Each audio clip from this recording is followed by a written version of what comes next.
Hindi pa rin po humarap yung mga officials na pinapatawag natin. 7 po sila at isa po doon umalis na nga po the night before the hearing yung Chief of Staff po si Attorney Zuleika Lopez.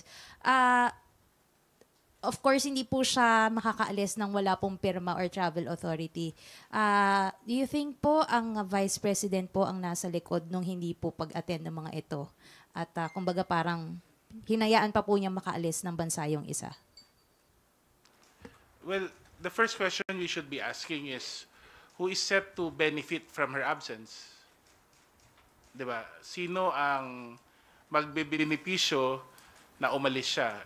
Remember, this is not the first time that they were invited to attend the hearings. This is the 4th time, I believe, that they were invited to the hearings. And by all appearances, siguro justifiable naman if he would imply bad faith na umalis siya sa gabi bago nangyari yung hearing na pang-apat na imbitasyon sa kanila. The circumstance surrounding the departure of the CUS is really puts in everyone's mind the question bakit.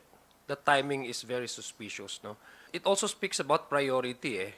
As a public officer and a public official working in the government, it is your duty to respond to a official invitation by your co-equal branch, especially if it discusses a very important matter, which is the utilization of a public funds. It is your duty above, private matters.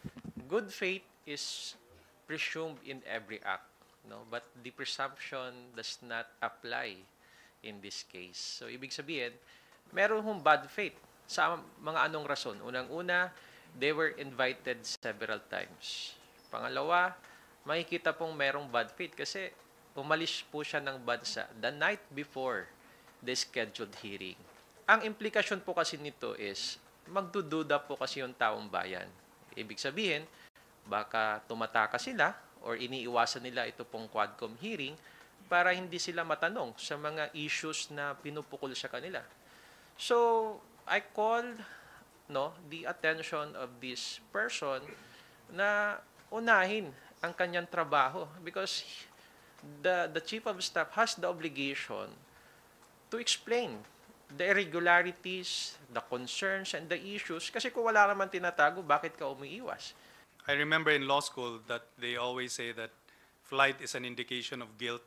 I would hope na hindi yan ang situation ngayon. Pero yun nga suspicious yung pag-alis the night before.